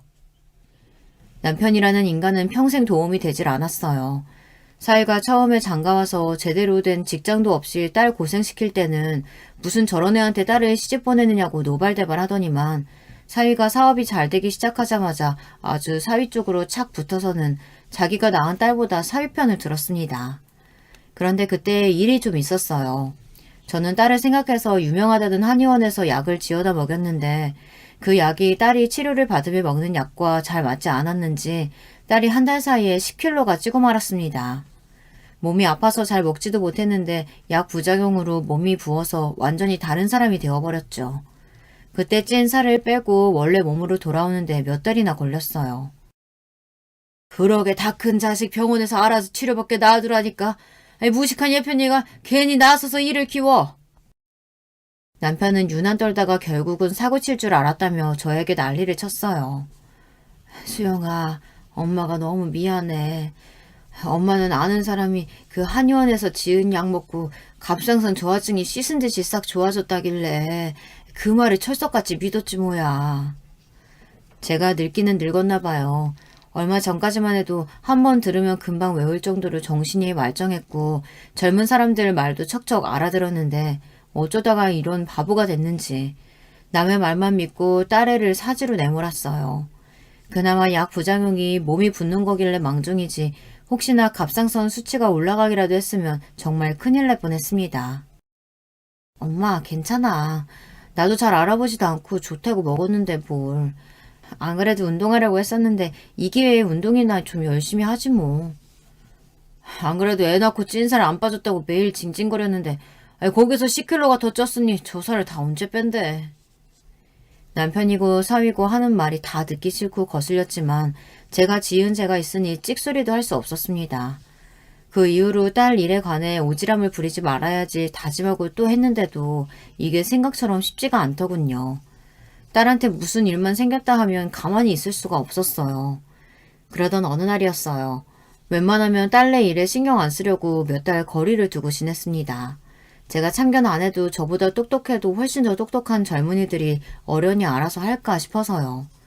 그런데 도저히 참견하지 않고는 안 되는 일이 생겼어요. 그때가 어버이날이 얼마 남지 않은 주말이었습니다. 저는 당연히 딸내가 집에 올 줄 알았어요. 매년 어버이날이면 미리 와서 같이 밥도 먹고 근처 나가 바람이라도 쐬고 왔거든요. 그런데 주말이 다 지날 때까지 딸이고 사위고 연락이 없었습니다. 저는 둘 다 많이 바쁜가 싶어 이번 어버이날은 그냥 넘어가는가 보다 했습니다. 그래서 서울 사는 아들 식구들하고만 간단하게 밥을 먹고 왔어요. 그런데 그날 저녁에서야 사위에게 전화도 아니고 문자 한 통이 왔습니다. 저는 무슨 일인가 싶어 바로 문자를 확인했어요. 그런데 문자 내용이 충격이었어요. 내가 옛정 생각해서 웬만하면 참고 살아보려고 했는데 도저히 안 되겠어. 당신이 당신 딸 족같이 키웠으니까 지금 와서 당장 당신 딸 데려가. 내가 당신 딸 반품할 거니까. 순간 저는 손이 부들부들 떨렸습니다. 제가 혹시나 잘못 본 건가 싶어서 눈을 몇 번이고 비볐어요. 그런데 제가 본 문자 메시지는 사실이었습니다. 저는 너무 놀라서 그 길로 사위에게 전화를 걸었어요. 그런데 사위는 전화를 받지 않았습니다. 곧바로 딸에게 전화를 걸었는데 한참 통화음이 가다가 딸이 전화를 받았어요. 그런데 딸아이가 펑펑 눈물을 쏟고 있었습니다. 저는 놀라서 무슨 일이냐고 했어요. 엄마, 나 어떡해? 그 인간이 이제 하다하다 바람까지 피운 거 있지? 근데 아니라고 딱 잡아떼면서 나더러 울처증이라고 징그러워서 너는 나랑 못 살겠대. 이야기는 이랬습니다. 사실 딸과 사위는 손주를 낳기 전부터 그렇게 사이가 좋지는 않았어요. 그래도 손주가 태어나고 나서는 그런대로 지내는 것 같았습니다. 그런데 딸이 아프기 시작하면서 둘의 사이가 더 나빠졌어요. 그때부터 사위가 사업 준비를 핑계로 매일 밖으로 돌기 시작하면서 사위는 회복할 수 없을 정도로 틀어졌대요. 그래서 딸은 사위와 이혼하고 싶었답니다. 그래서 저에게 여러 번 이야기한 적도 있었어요. 그런데 멍청한 제가 딸을 말렸습니다. 자식 생각해서라도 참고 살라고요. 저는 사위에게 사업 자금까지 주면서 사위가 회복되길 바랬습니다. 이게 다 제 잘못입니다. 애초에 일찍이 사이가 틀어졌던 딸과 사위를 이혼시켜야 했어요. 괜히 제 고루한 생각과 편견 때문에 딸과 사위를 붙들어 놓았다가 이사날이 났습니다. 사위가 사업이 잘 되기 시작했을 때부터 딸이 느끼기에 낌새가 사위에게 여자가 있는 것 같았대요. 그래서 몇 번이나 사위의 뒤를 캐다가 둘이 싸우고 헤어지자고도 했답니다. 그런데 그럴 때마다 사위가 이혼은 절대 안 한다고 했대요. 내가 어떻게 부잣집 사이가 됐는데 이제 와서 그걸 놓치냐? 난 너 보고 결혼한 게 아니라 너희 엄마 떡집 보고 결혼한 거야. 사위와 딸은 오랫동안 한 동네에서 커온 동창이었어요. 사위야 어릴 때부터 머리가 좋은 걸로 유명하기도 했고 워낙 머리가 비상해서 둘이 결혼한다고 했을 때 저놈이 내 딸을 굶긴 것 같진 않아 허락했습니다. 그런데 비상한 머리를 저 따위로 쓸 줄은 몰랐어요. 딸은 사위에게 저런 소리를 듣고도 참고 산 거예요. 뻔하죠. 착하디 착한 게 제 생각하고 자식을 생각해서 참고 살았던 겁니다. 사위 자식은 이제 사업도 자리를 잡아 우리 집에서 빼먹을 건 다 빼먹었으니 딸에게 을철증이니 뭐니 하는 핑계를 대며 이혼을 요구했대요. 딸이 들은 척도 안 하자 저에게 그런 메시지까지 보낸 거죠. 저는 도저히 사위를 용서할 수 없었습니다. 저는 생각할 것도 없이 바로 제 검사 친구에게 연락했어요. 그리고 얼마 뒤 저는 사위를 품비박산 내버렸습니다.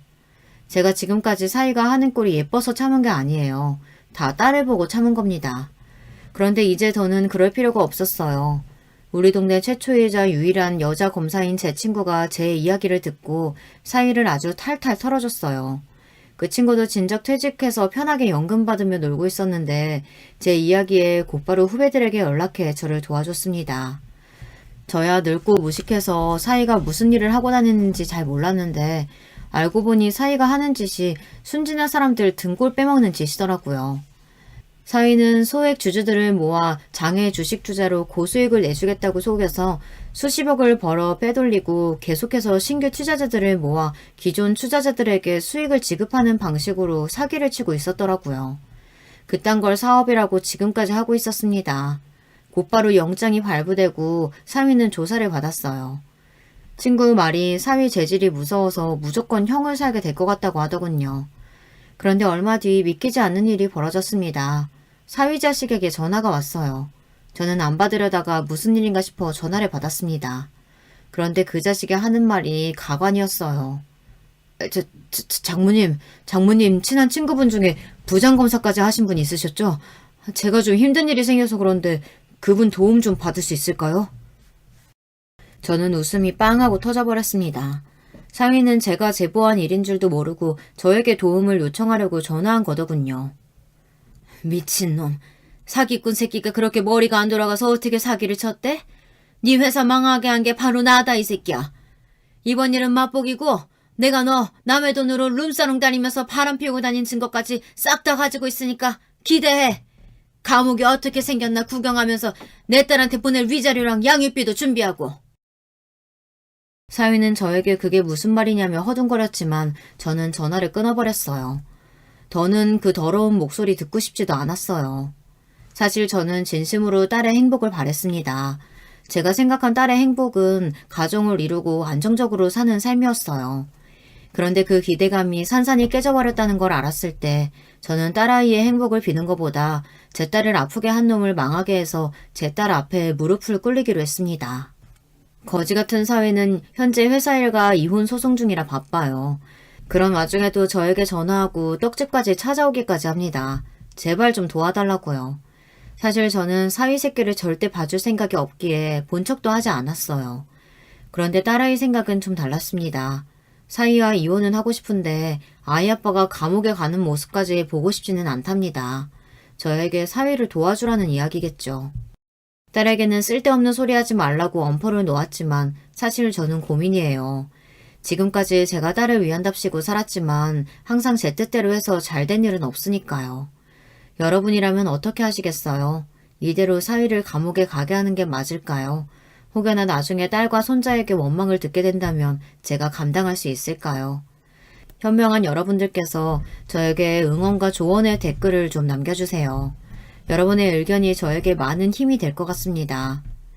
지금까지 저의 이야기 들어주셔서 감사해요. 여러분의 가정에는 언제나 행복한 일만 가득하시길 바랄게요.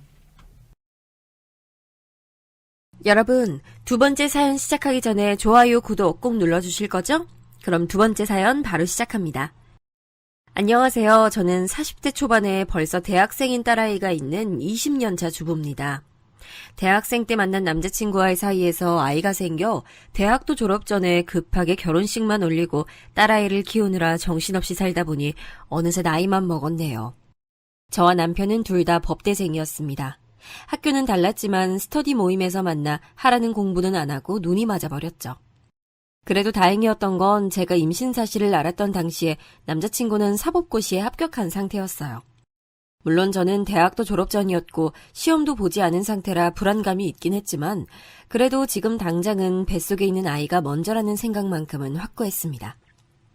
넌 아무 걱정하지 마. 내가 하루라도 빨리 큰 로펌 들어가서 너랑 우리 아기 행복하게 해줄게. 나랑 결혼해줘. 프로포즈를 받았다는 기쁨을 느낄 새도 없이 저희에게는 얼마 시간이 없었습니다. 남자친구가 연수원에 들어가기 전에 결혼식을 올려야 했으니까요. 후다닥 식을 올리고 저는 남편이 연수원에 들어간 사이 시댁에 들어가 시부모님과 함께 살았습니다. 저희 시댁은 모두 법조인 집안이었어요. 시부모님 두 분 모두 변호사였고 제 남편도 곧 변호사가 될 예정에 도련님도 법대에 다니고 있었으니까요. 반면 저는 어린 나이에 아무것도 모르는 상태로 아이를 낳고 돌보느라 하루하루가 전쟁터였습니다. 거기다 딸아이가 몸이 좀 약했어요. 태어날 때부터 선천적으로 심장이 약하게 태어나 초등학교 때는 학교에 가는 날보다 병원에 가는 날이 더 많았죠. 저는 아픈 아이를 돌보면서도 항상 바쁜 남편과 시부모님 내조를 하느라 한시도 쉴 틈 없이 지냈습니다. 시간이 얼마나 빠른지 어느새 저희 딸아이도 법대에 들어갈 정도로 시간이 흘렀네요. 저는 이제서야 제 스스로를 돌아볼 수 있는 시간이 생겼어요. 남들보다 빨리 엄마가 돼버려서 혹여나 딸아이에게 부족한 엄마로 보이진 않을까 전전긍긍하며 20년을 살았습니다. 남편이나 시부모님에게도 마찬가지였죠.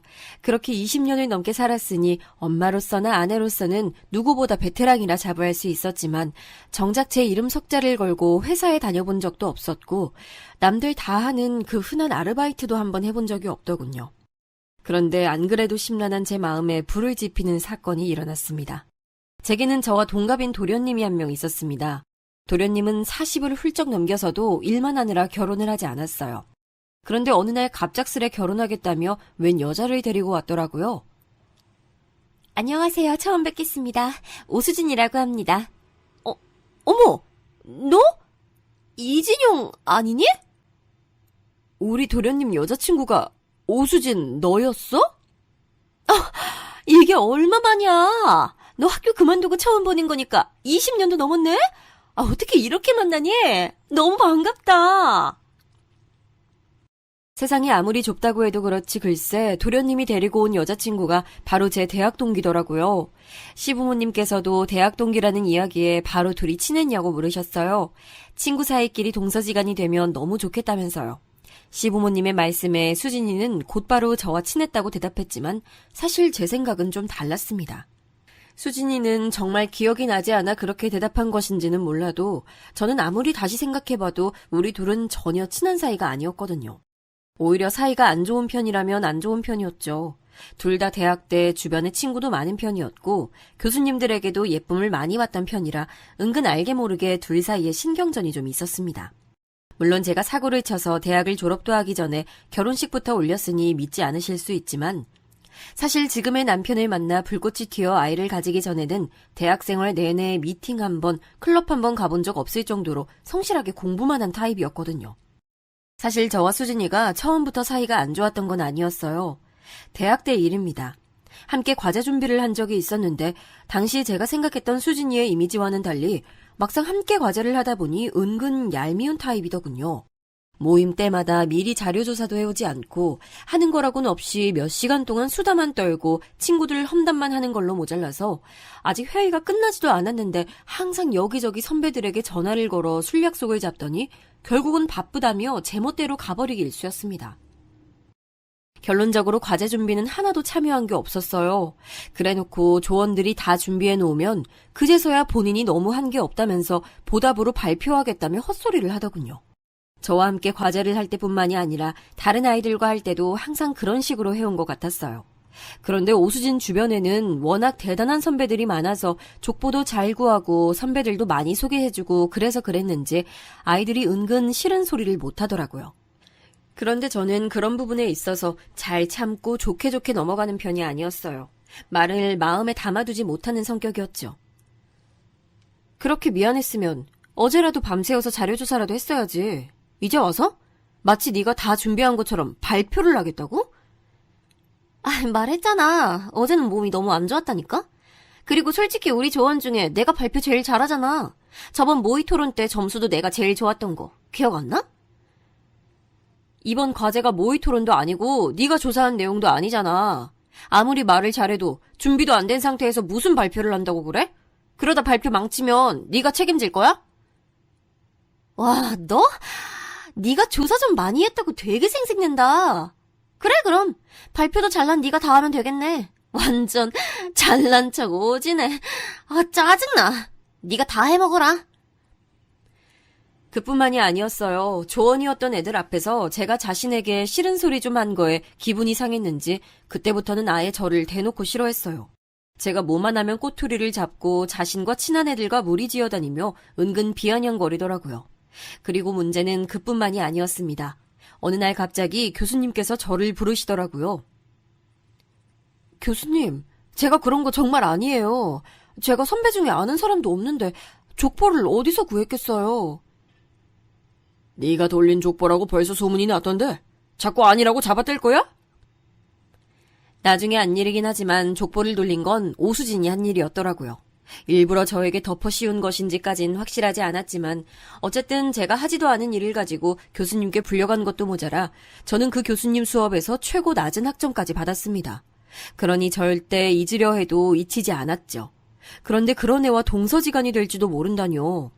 하지만 어쩌겠어요. 제가 싫다고 결혼을 하지 말라고 할 수도 없는 노릇이고 한편으로 생각해보면 그것도 이미 20년이나 지난 옛날 일이었으니 오수진 입장에서는 기억을 못할 수도 있겠다 싶었습니다. 그리고 대학 때는 제가 이 친구보다 성적도 더 좋았고 인성도 더 나았다고는 해도 어쨌든 제가 딸아이를 키우느라 정신없이 살던 사이 이 친구는 그 어렵다는 사법고시까지 패스해 변호사가 되었더군요. 형수도 학교 다닐 때 성적 좋았잖아요. 형수도 계속 공부했으면 지금 당연히 변호사하고 있을 텐데. 그 어린 나이에 사고치고 결혼해서 애 키우고 사느라 대학 졸업도 못했는데요, 뭐. 아무리 그래도 너무 아깝잖아요. 형수도 안 늦었어요. 지금이라도 로스쿨 들어가서 시험 봐요. 자기야, 희망 고문도 적당히 해야지. 얜 대학 졸업을 못했잖아. 대학 졸업장도 없는데? 로스쿨을 어떻게 가? 참... 그러고 보니 형수는 졸업을 못했구나. 괜찮아요, 도련님. 대신 저는 우리 딸내미 저렇게 예쁘고 훌륭하게 키워서 법대까지 보내고 제 남편이 로펌 수석 변호사까지 됐잖아요. 저는 누가 제게 뭐라고 한 것도 아닌데 괜히 마음이 불편해 그 자리를 피해 주방으로 왔습니다. 디저트를 준비하겠다는 명분으로요. 안 그래도 최근에 자존감이 많이 떨어져 있던 상황이었는데 변호사가 된 대학 동기까지 만났으니 저는 더 감정이 좋지 않았죠. 그런데 그때 마침 오수진이 주방까지 따라 들어오더군요. 어머? 이 쿠키며 케이크 다 네가 만든 거야? 너무 맛있겠다. 너 변호사는 못 됐어도 이 정도 실력이면 카페는 할 수 있겠는데?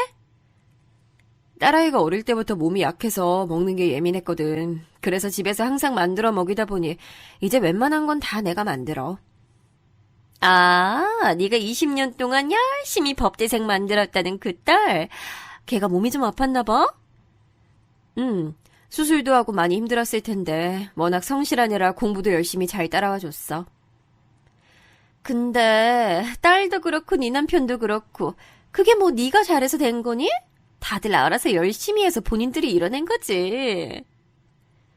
지금도 보세요. 워낙 특유의 상냥한 목소리로 나긋하게 말하는 바람에 하마터면 저를 생각해서 하는 말이라고 착각할 뻔했습니다. 그때부터였습니다. 디저트를 먹는 동안도 가족들은 모두 화기애애하게 보였지만 저는 어쩐지 낄 수가 없었어요. 어쩌면 저도 예비동서에게 질투가 나서 끼고 싶지 않았는지도 모르겠습니다. 제 배포가 그 정도밖에 되지 않는지 도련님의 결혼 상대로서 반갑게 맞이할 수만은 없더라고요. 하지만 가족 누구에게도 티를 낼 수는 없었어요. 안 그래도 딸아이는 제가 어릴 때 임신을 해서 자신을 낳고 키우느라 대학도 제대로 졸업하지 못했다는 거에 대해 말하는 걸 좋아하지 않았어요. 한창 예민했던 사춘기 시기에 저희 친정에 가면 친정 부모님께서 딸아이 앞에서 한 번씩 푸념하시곤 했거든요. 저는 그럴 때마다 딸아이에게 미안해서 항상 저는 괜찮다며 사실 공부가 적성에 맞지도 않았다고 너희 아빠를 만나 너무 행복하고 감사한 마음으로 살고 있다고 잔뜩 포장해서 이야기하곤 했습니다. 그래서 지금에 와서야 제가 느끼고 있는 이 감정과 아쉬움을 누구에게도 들키고 싶지 않았어요. 그런데 제게 새로운 고난이 닥쳐왔습니다.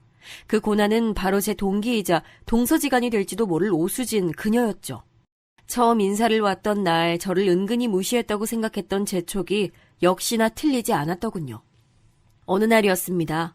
하루는 예비동서 오수진, 걔가 여자들끼리 모여서 즐거운 시간을 보내자며 저와 시어머니를 불러냈어요.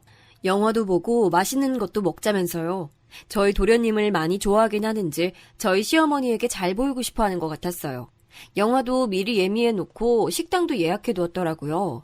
그런데 수진이가 회사 일이 바쁜지 영화를 보는 동안도 몇 번씩 회사에서 전화가 오더라고요. 그리고 예약해둔 식당에 가서도 몇 번이나 전화가 걸려왔어요. 그 모습을 보다 못한 시어머님은 아무래도 그냥 넘기기 힘드셨는지 결국은 말씀하시더라고요. 너희 로펌 다른 변호사들한테 듣기야 했다만 네가 그렇게 인력심이 많다며 아무리 일이 좋아도 몸 생각은 하면서 일해야지. 네, 그래야죠.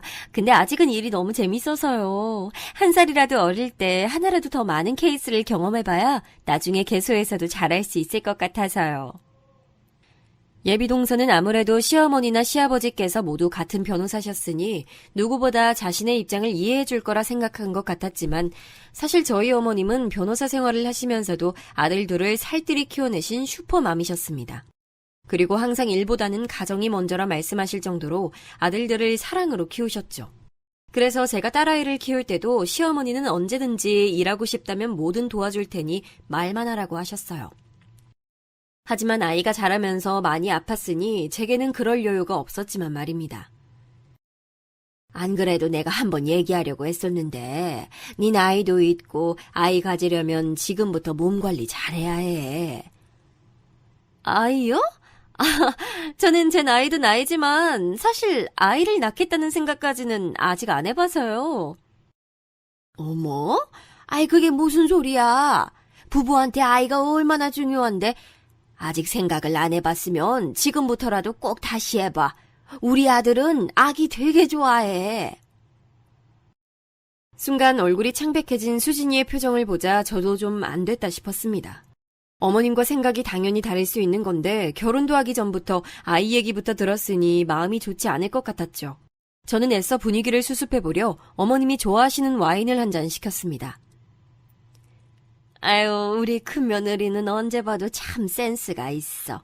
내 입맛에 맞는 메뉴도 항상 알아서 척척 거르고 내가 좋아하는 영화도 새로 나오면 꼭 추천해주는데 항상 재미있다니까.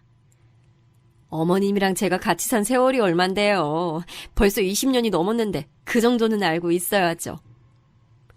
와, 20년을 같이 살았다고요? 그럼 웬만한 모녀지간보다도 가깝겠어요. 그럼 우리 며느리 혼자 아픈 애 키우느라 고생하면서도 우리 아들의 바쁜 시부모까지 옆에서 살뜰히 챙기느라 고생 많이 했지. 아니 내 며느리라서 하는 얘기가 아니라 참 착하고 기특해.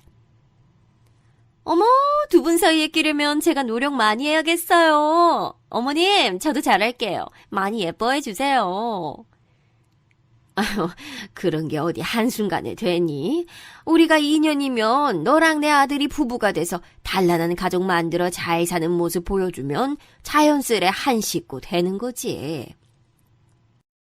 수진이는 저와 시어머니의 사이가 부러워 샘이 났는지 시어머니가 잠깐 화장실 가신 사이 제게 시부모님이 역시 재력이 있어서 그런지 며느리들한테 서로 잘하라고 은근 경쟁을 시키는 거라며 비아냥거리더라고요. 저는 절대 그런 분이 아니라고 선을 그었어요. 그러자 제게 나중에 물려받을 재산 바라고 잘하는 거면서 착한 척하지 말랍니다. 정말 기가 막히더군요. 역시 예전에도 툭하면 남의 험담만 하더니 전혀 변한 게 없어 보였어요. 그렇게 시간이 흘러 저희 도련님과 예비동서는 무사히 상견례를 마치고 결혼 날짜까지 잡았습니다. 결혼식을 며칠 남기지 않고 어느 날 예비동서가 친정 부모님께서 가져다 드리라고 했다면서 웬 고가의 상품권 봉투를 가져왔더라고요. 참, 형님은 예단 뭘로 하셨어요? 상품권 아니면 그냥 현금? 아이고, 우리 큰 며느리야. 제일 큰 선물인 우리 큰 손녀 만들어 왔잖아. 상품권이니 돈이니 그런 게 다 무슨 소용 있어.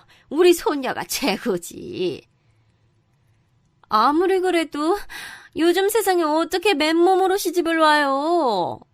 우리 시부모님 너무 좋으신 분들이다. 그쵸, 형님?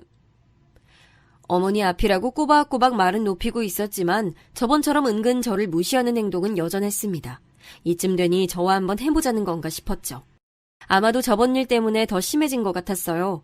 하지만 대놓고 싸움을 걸어오는 것도 아니었으니 제 입장에서 괜히 대꾸에 문제를 일으킬 수는 없었어요. 그러는 사이 어느새 도련님과 수진이는 결혼식을 올렸습니다. 대학 때는 몰랐던 사실인데 수진이네 친정 부모님 두 분 모두 미국에서 변호사 일을 하고 계시더라고요. 그래서 결혼식 준비 내내 한 번도 보질 못하고 식이 끝나자마자 다시 미국으로 돌아가셨다네요. 수진이는 대학 때부터 혼자 한국에서 생활해서 항상 가족들끼리 북적이며 사는 모습이 부러웠답니다. 그래서 만약 결혼하게 되면 시부모님과 함께 살고 싶었다면서 결혼을 하고도 저희 시부모님이 사는 집에 들어와 살겠다고 하더라고요. 어른들은 당연히 좋아하셨지만 저는 오수진의 그 새까만 속을 모르지 않았어요. 얼마 전 만났을 때 시부모님께서 이야기한 게 있었거든요.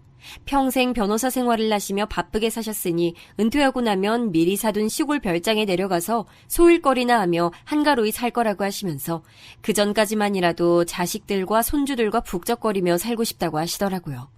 그러고는 시아버지께서 제게 그때까지 함께 살아주면 결혼하고 내내 시부모 모시고 사느라 고생했으니 지금 사는 주택을 증여해주겠다고 농담 섞인 말을 하셨어요. 당시에는 서방님도 그럼 우리는 이라며 맞장구를 쳐서 웃고 넘겼는데 제가 아는 오수진이라면 그 말을 신경 쓰지 않을 리 없었어요. 아무래도 이래저래 제게 그 집을 그냥 뺏기고 싶지 않아서 그러는 것일 수 있겠다는 생각이 들었죠. 그러던 어느 날이었습니다. 웬일로 일찍 퇴근해 집에 들어온 동서가 주방에서 저녁을 차리느라 분주한 제 곁으로 다가오더니 다짜고짜 오늘 세탁소에서 배달이 안 오냐고 묻더라고요. 저는 오늘 잠깐 모임이 있어서 나갔다 오는 바람에 세탁소 배달을 받지 못했다고 했습니다. 오늘은 내가 집에 없어서 못 받았는데 아마 내일 오전 중에 올 거야. 오면 내가 받아둘게. 내일 입어야 하는 옷이라 오늘까지 꼭 받기로 한 거였는데 안 받아두시면 어떡해요? 동서, 말이 이상하다. 지금까지는 내가 집에 있을 때 배달이 왔으니까 받아준 거지. 동서 세탁 받아주는 게 원래 내 일은 아니잖아. 집에 안 계실 거였으면 미리 말이라도 해주셨으면 좋았잖아요? 내일 중요한 행사라 입고 가려고 미리 맡겨둔 건데. 그렇게 중요한 거였으면 동서가 미리 찾아다 놨으면 됐잖아. 내가 어디 나갈 때마다 동서한테 보고해야 해? 그런 뜻으로 하는 말 아닌 거 알면서 꼭 꼬투리 잡으셔야겠어요? 정말 누가 집에서 노는 아줌마 아니랄까봐. 동서, 지금 뭐라 그랬어? 뭐? 집에서 노는 아줌마? 동서가 결혼해 이 집에 들어온 이후 줄곧 세탁소 배달이든 택배든 지금까지 항상 제가 받아 방에 정리까지 해줬습니다. 단순히 바쁜 동서를 배려해 제가 보여준 호의였지 당연한 일은 아니었습니다. 그런데 지금 동서의 태도를 보자 지금까지 저를 어떻게 생각하고 있었는지 딱 그림이 그려지더군요. 저를 손윗사람으로도 대학 동기 정도로도 생각하고 있지 않았던 거예요. 한 집에 살며 자신을 대신해 집안일을 해주는 아줌마 정도로 생각하고 있었던 거죠. 이건 동서로서가 아니고 대학 때 친구로서 말하는 거니까 잘 들어. 나는 분명 중요한 일 때문이라고 했잖아. 그런데 어쩜 너는 그렇게 바로 감정적으로 나오니? 내가 감정적이었다고? 너야말로 말 실수한 건 생각 안 해? 바로 이런 식으로 말꼬리 잡고 늘어지는 점이 집에서 노는 아줌마 같다는 거야. 이게 무슨 소리니? 그때 마침 퇴근을 하시고 집에 들어오신 시어머니께서 주방에서 저와 동서가 싸우는 소리에 놀라 들어오셨습니다. 우리가 한 가족으로 한 집에서 살아도 엄연히 각자 생활이 있고 역할이 있고 규칙이 있는 거지. 앞으로는 세탁이 됐든 택배가 됐든 각자 알아서 받아. 알았어? 어머니, 그런 게 아니라 어머님도 아시잖아요. 내일이 저한테 얼마나 중요한 날인지요. 그건 네 일이잖아. 아무리 대학 동기라고 해도 엄연히 네 형님인데 또 한 번만 더 어른들 없다고 함부로 말 놓고 했다간 크게 혼날 줄 알아. 알았어? 시어머니는 당연히 제가 윗사람이니 제 편을 들어주시며 동서에게 엄포를 놓으신 거겠지만 저는 생각할수록 면목이 없어 시어머니께 죄송했습니다. 하지만 동서에게 화가 나는 건 참을 수가 없었어요. 시어머님의 말씀대로 각자 본인의 역할이 있고 이 집안에는 규칙이라는 게 있었습니다. 저는 분명 손윗사람이었고 이 집안의 맏며느리니 지금이라도 질서를 바로잡아야겠다고 생각했습니다. 그리고 동서에게 집에서 노는 아줌마라는 소리까지 들은 마당에 저도 참아줄 필요는 없었죠. 저는 수치심에 그날 밤 잠도 한숨 자지 못했으니까요. 그 자리에서 화 한 번 제대로 내지 못한 게 너무 억울해서요. 저는 이대로는 안 되겠다 싶었어요. 뭔가 정신을 분산시킬 무언가가 필요했죠. 그래서 저는 그 다음날 바로 영어학원과 베이킹 학원부터 등록했습니다. 앞으로 꼭 뭐가 되겠다 구체적으로 생각한 건 아니었지만 전부터 꼭 배워보고 싶었던 일이었으니 해보자 싶었죠. 그리고 생각해보면 대학을 그만두기 전에 저라는 사람은 누구 앞에서 주눅이 들거나 무시를 당하고도 가만히 있을 정도로 답답한 사람은 아니었습니다. 그런데 동서가 제게 집에서 노는 아줌마라고 했을 때 저는 한마디도 못하고 바보처럼 멍하니 서 있기만 했습니다. 이게 다 자신감이 부족했던 탓입니다. 그래도 새로운 환경에서 저를 위한 공부를 시작하자 다시 제 인생에 활력이 생기는 것 같더군요. 그 기운을 받아 동서 앞에서도 절대 주눅들지 말고 당당하게 하자 싶었습니다. 하지만 손바닥도 마주쳐야 소리가 난다고 저만 잘해서 되는 것이 아니더군요. 저는 동서와 서방님이 매일 새벽부터 출근하는 게 안쓰러워 제 남편과 시부모님 아침을 준비하면서 출근하는 길에 차에서 먹을 수 있도록 간단한 도시락을 싸서 건넸습니다. 동서에게도 보여주고 싶었거든요. 저도 그 긴 시간 동안 놀기만 한 건 아니다. 아기 키우며 가정을 돌보는 일이 그렇게 아무것도 아닌 일이 아니다라는 걸 말이죠. 역시나 서방님은 제게 아침마다 잘 먹겠다고 인사했지만 동서는 그 간단한 인사 한 번을 안 하더라고요. 뭐 상관없었습니다. 감사받겠다고 한 행동은 아니었으니까요. 좋든 싫든 이미 가족이 되었으니 한 배를 탄 거나 다름없다고 생각했습니다. 제가 먼저 손윗사람으로서 너그러운 모습으로 다가가면 언젠가는 동서도 저를 형님으로 인정하고 존중해주는 날이 올 거라 믿었습니다. 그런데 그러던 어느 날이었습니다. 시부모님께서 결혼기념일을 기념해 주말에 두 분이 여행을 가셨습니다. 그래서 주말은 저희 식구와 동서 부부네만 집에 있었죠. 동서와 다툰 이후로 제대로 마주하는 건 오랜만인데다가 어른들도 안 계셨으니 아무래도 집안 분위기가 어색했습니다. 그런데 지금까지 제가 매일 아침 도시락을 싸줬어도 한번 먼저 말을 거는 법이 없던 동서가 웬일로 먼저 저와 남편에게 술 한잔 하자고 하더라고요. 본인도 잘못한 게 있었으니 계속 이렇게 지낼 수는 없겠다 싶어 이제서야 제게 사과를 하나 보다 싶었죠. 저도 흔쾌히 그러자고 했습니다. 그래서 함께 안주도 준비하고 술도 여유 있게 사왔어요. 그런데 웬걸 동서는 애초에 사과할 생각이라곤 없었던 사람처럼 말없이 술만 연거푸 계속 마셔댔습니다. 그때 서방님이 아무래도 분위기를 좀 풀어야겠다 싶었는지 먼저 제가 만든 안주가 맛있다며 칭찬했습니다. 그러자 갑자기 동서가 고개를 번쩍 들어 올리더니 저를 쏘아보더라고요. 우리 형님은 참 좋겠어요. 별거 아닌 도시락이며 안주며 밥만 해줘도 다들 이렇게 고맙다고 난리에 칭찬까지 해주니까. 자기야, 좋은 자리에서도 왜 그래? 에이, 난 형님 부러워서 그러지. 다들 형님이 하는 음식이 하도 맛있다고 하니까. 동서가 좀 취했나 봐요. 다들 피곤할 텐데 오늘은 그만 들어가서 쉬어요. 여긴 내가 치울게요. 에이, 형님, 또 혼자 치우고 칭찬받으려고? 안 되겠다. 이번엔 내가 다 하고 내가 예쁨 받을래요. 재수씨, 지금 뭐 하시는 거예요? 취하셨어요? 형 미안. 형수님 죄송해요. 수진이가 좀 취했나 봐요. 제가 이 사람 먼저 데리고 들어갈게요. 술에 취해 비틀거리는 동서를 서방님이 부축해 들어가는 모습에 남편은 제게 괜찮냐고 물었습니다. 재수씨가 저런 술버릇이 있을 줄은 몰랐다면서요. 저는 자격지심이라는 건 제가 동서에게 느끼고 있다고 생각했는데 이제 보니 동서도 제게 이상한 자격지심 같은 걸 느끼고 있을지도 모르겠다는 생각이 들었습니다. 동서처럼 잘난 사람이 도대체 뭐가 아쉬워서 저를 저런 식으로까지 무시하려고 하는 것인지 이해가 되질 않았거든요. 그냥 미안하다고 사과 한마디만 하면 끝날 일을 가지고 말이죠. 그런데 다음날 아침 주방에서 해장국을 끓이고 있던 제게로 아무렇지 않은 얼굴로 동서가 다가왔습니다. 형님도 어제 술 드셔서 힘드실 텐데 좀 더 주무시지 그랬어요? 누가 보면 월급 받고 하는 일인 줄 알겠어요? 아침부터 또 시작이었습니다. 동서는 도대체 왜 저렇게 밉살스러운 소리를 자꾸만 해대는 걸까요? 동서야말로 피곤할 텐데 좀 더 자지. 왜 이렇게 일찍 일어났어? 저는 형님이랑 다르잖아요. 평소에 일한다는 핑계로 집안일 안 한다고 시어머니며 아주버님까지 은근 눈치 주시는데 쉬는 날이라도 일찍 일어나서 좀 거들어야죠. 듣고 보니 동서도 어쩌면 제가 모르는 사정이 있었을 수도 있었겠다 싶었습니다. 동서나 서방님 둘 다 변호사인 건 똑같았고 오히려 동서가 경력이 많아 일도 훨씬 많았는데 시댁에 함께 산다는 이유만으로 집에 있으면 살림은 대부분 동서가 도와야 했으니 억울할 수도 있겠다 싶었습니다. 일도 많이 바쁠 텐데 시댁에서 시집살이까지 하느라 고생 많지? 앞으로는 내가 도와줄 수 있는 건 다 도와줄 테니까 언제든지 필요하면 말해. 형님이 도와주실 수 있는 거라? 뭐가 있을까요? 안 그래도 청소할 시간이 없어서 시간제 도움이라도 부르려고 했는데 괜찮으시면 형님이 좀 대신해 주실래요?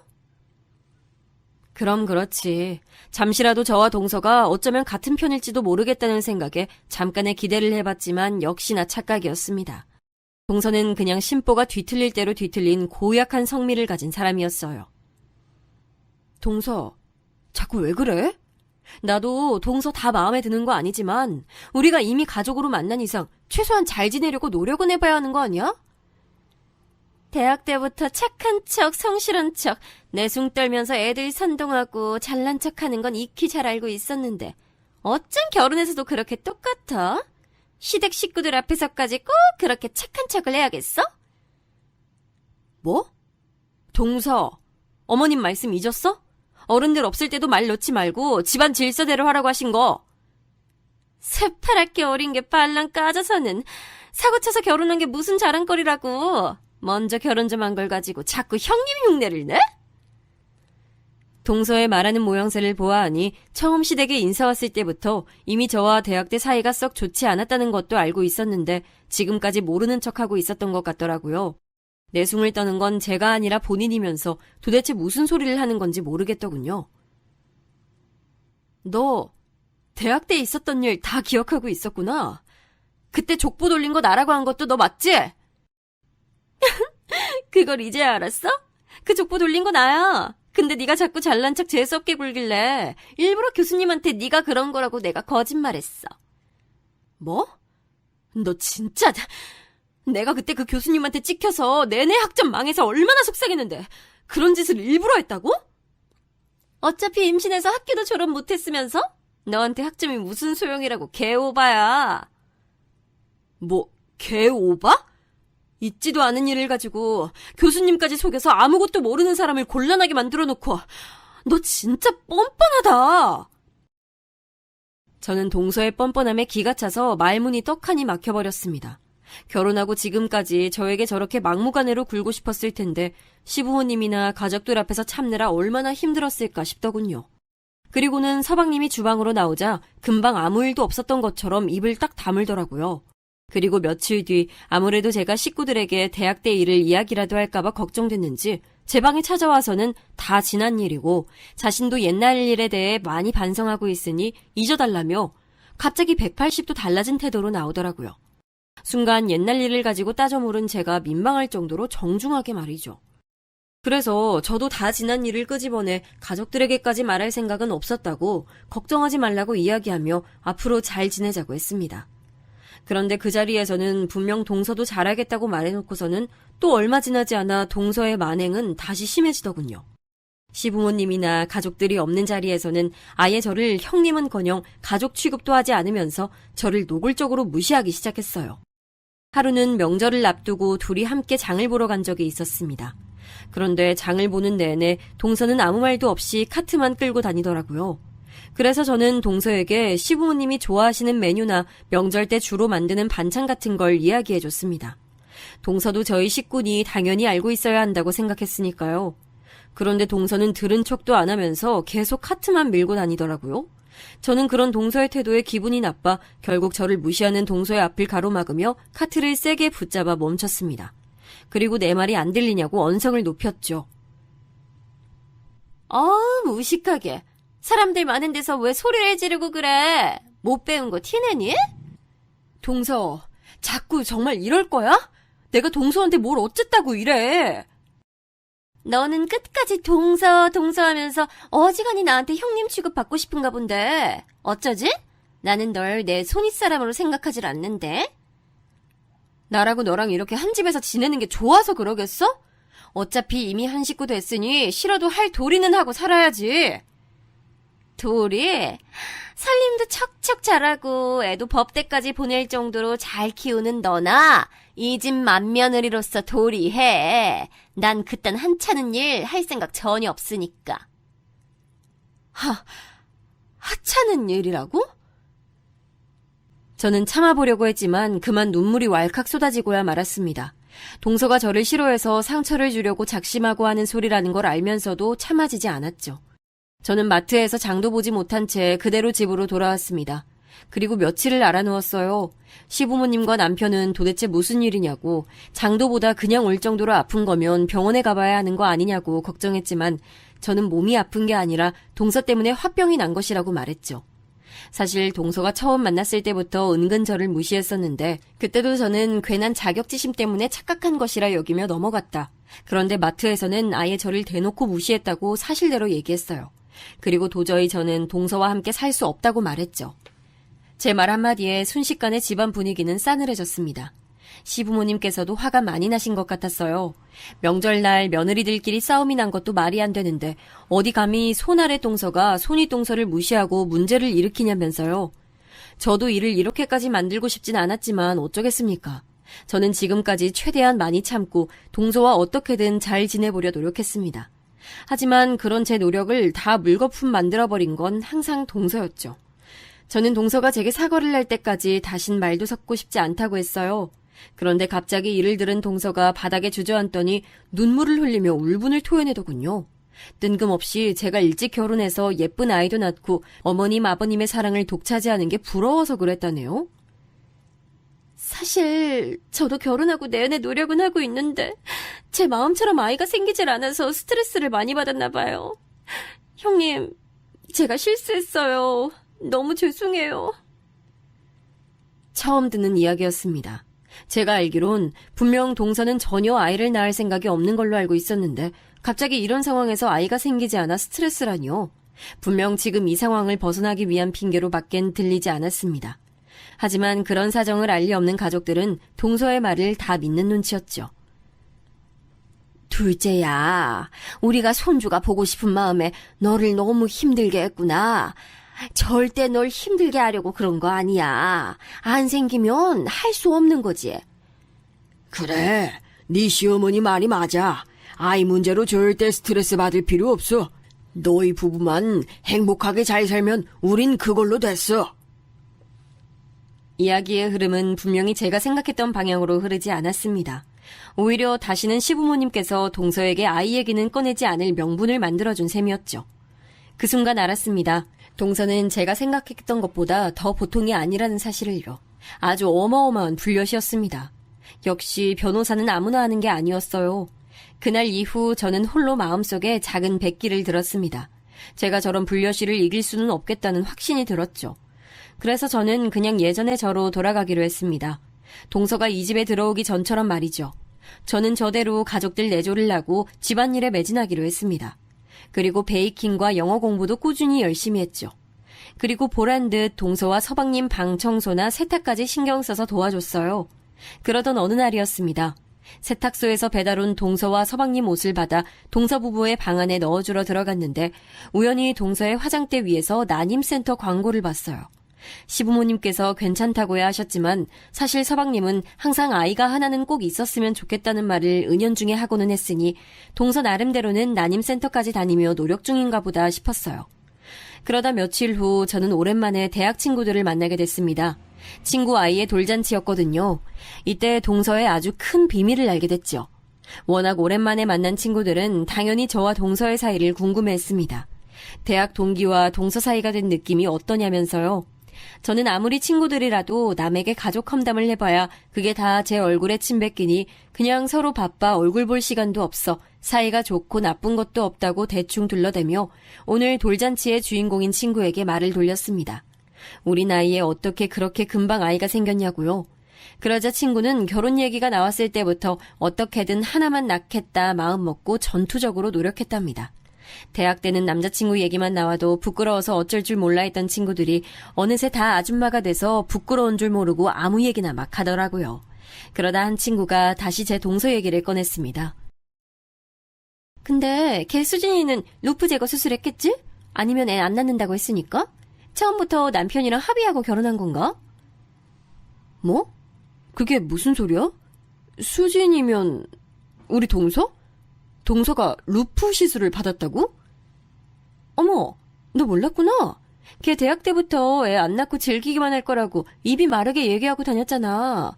난 하도 쿨한 척하고 살길래 당연히 지금 남편도 알겠지 했는데. 친구의 말에 저는 눈이 휘둥그레졌습니다. 저는 3학년 때 학교를 그만둬서 몰랐는데 학교에서는 이미 공공연하게 소문이 무성했더군요.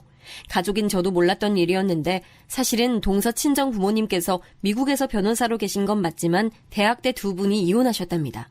당시 재산 문제로 소송까지 하며 한국에 왔다 갔다 하면서도 서로 수진이를 미국에 데려가지 않겠다고 싸우셨다네요. 이미 성인이 된 자녀를 부양할 의무가 없다면서요. 그때 수진이는 부모에게 너무 큰 상처를 받아서 부모에게 버림받았다고 매일 울고불고하며 자신은 절대 결혼도 하지 않고 아이도 낳지 않겠다. 친구들에게 매일 입버릇처럼 말했답니다. 그리고 이 남자 저 남자 만나며 매일 남자를 바꿔 사귀는 것도 모자라 갑자기 피임 시술을 받았다고 하더라고요. 그때는 다들 나이도 어렸고 피임에 대해 말하기 꺼리던 시절이니 동서의 행동이 이해가 안 되기도 하고 걱정되기도 해서 다들 충격적인 일로 기억하고 있었다네요. 친구의 말이 사실이라면 저도 충격이었습니다.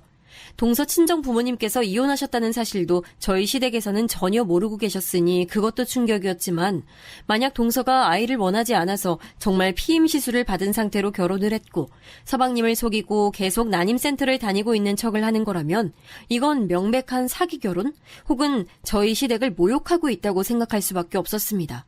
저는 이 일에 대해 어떻게 해야 할지 몰라 혼란스럽더군요. 동서에게 직접 확인한 사실도 아니다 보니 시댁 식구들이나 남편에게는 상의조차 할 수 없었습니다. 그런 와중에 동서는 새로 개소한 변호사 사무실 일로 정신없이 바빠 집에는 거의 들어오질 않았어요. 그러던 어느 날 사무실 개소 준비가 거의 끝났다며 집에 들어온 동서는 시댁 식구들이 모두 모인 자리에서 개소식 초대장을 모두에게 건넸어요. 동서가 아주 오래전부터 꿈꿔왔던 일이었으니 아주 행복해 보이더라고요. 시부모님께서는 이렇게 기쁜 일에 당연히 친정 부모님도 오시냐고 물으셨지만 동서는 아마 일이 바쁘셔서 못 오실 거라고 둘러대더라고요. 저는 그제야 동서에게 확실히 확인해야겠다 싶어 동서를 따라 방으로 들어갔습니다. 그리고 물어볼 게 있다고 말문을 열었죠.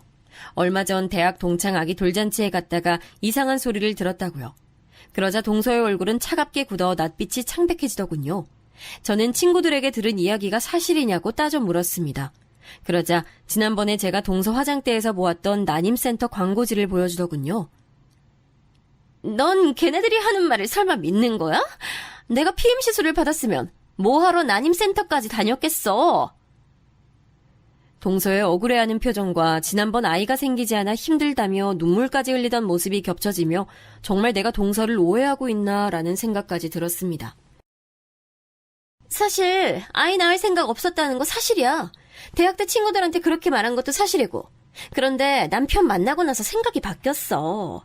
이 남자라면 우리 아버지랑 다르게 좋은 아빠가 돼줄 것 같아서. 저는 그럼 시술 얘기는 소문일 뿐이었다고 치고 부모님께서 이혼한 건 왜 얘기하지 않았냐고 물었습니다.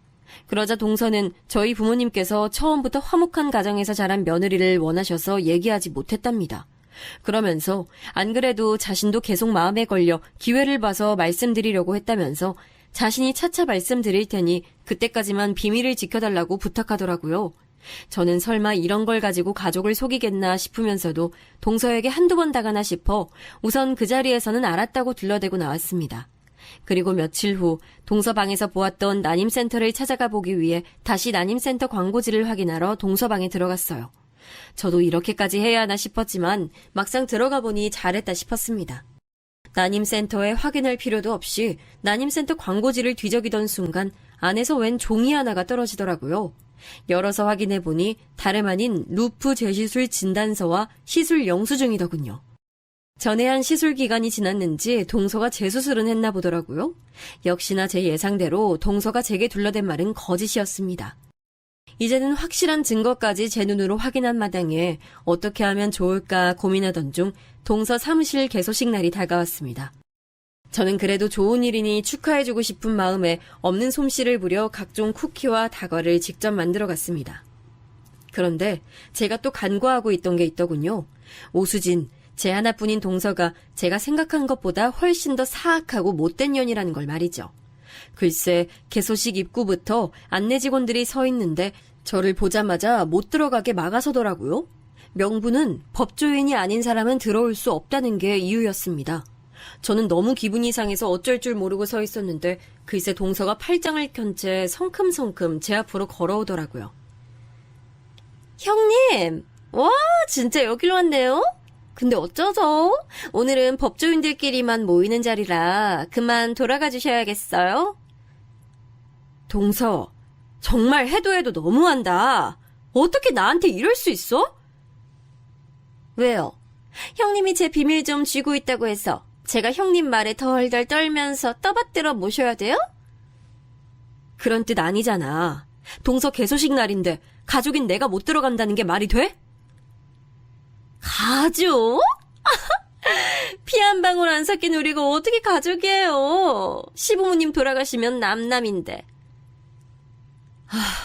동서는 정말 없던 정까지 뚝뚝 떨어지게 한다. 그래도 이건 동서 축하해주려고 만든 거니까 이거라도 가지고 들어가. 나 갈게. 아, 진짜 답답하게. 말귀 못 알아먹어? 착한 척 좀 그만해요. 도대체 이딴 걸 누가 먹는다고? 제발 낄 때 안 낄 때 구분 좀 하죠? 그때 쾅! 눈으로 보고 귀로 들어도 정말 믿을 수 없는 일이 벌어지고 말았습니다. 동서가 글쎄 제가 만들어 온 디저트를 손으로 밀어버려서 바닥에 모두 다 쏟고 말았습니다. 저는 정말 참고 참아보려 했습니다. 하지만 제가 끝까지 잡고 있으려던 이성의 끈이 결국 끊어지고 말았어요. 저는 그대로 달려들어 재수없는 동서의 뺨따구를 세게 날려줬습니다. 그리고 그대로 머리끄댕이를 잡아 밀치고 바닥에 눕혀 마구 머리를 흔들었어요. 그 순간 소란스러운 소리에 개소식에 왔던 손님들은 물론 저희 시댁 식구들까지 모두 다 밖으로 나와 저희를 뜯어 말렸습니다. 저는 끝까지 동서의 머리카락을 쥐고 흔들며 소리를 질렀어요. 어머니, 인연이 우리 가족을 다 속였어요. 친정 부모님은 진작 예전에 이혼하셨고 애를 가질 생각도 없어서 피임 시술을 하고도 난임센터 다니는 척 연기하며 서방님과 시부모님을 기만한 년이라니까요? 그 자리에 있던 사람들은 다들 슬슬 자리를 피했고 저희 시댁 식구들은 모두 놀라 입을 벌리고 있었습니다. 그리고 동서는 자리에 주저앉아 엉엉 소리를 내며 어린애처럼 울음을 터뜨렸어요.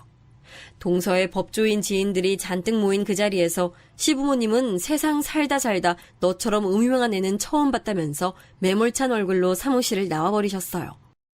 동서는 지푸라기라도 잡는 심정으로 서방님을 아주 애처로운 얼굴로 바라봤지만 서방님은 어떻게 얼굴 하나 안 변하고 거짓말을 할 수 있냐며 자신은 소름이 끼쳐서 잠시도 같이 못 살 것 같으니 당장 짐을 싸서 나가라고 소리를 질렀습니다. 그 이후 저는 동서와 단 한 번도 마주친 일이 없었으니 근황이야 모르지만 서방님 말로는 워낙 소문이 빠른 동네라 사무실도 금방 문을 닫았다네요. 저는 웃음이 절로 나왔습니다. 동서도 이제는 잘 알았겠죠? 대한민국 아줌마는 함부로 건드리는 게 아니라는 걸 말입니다.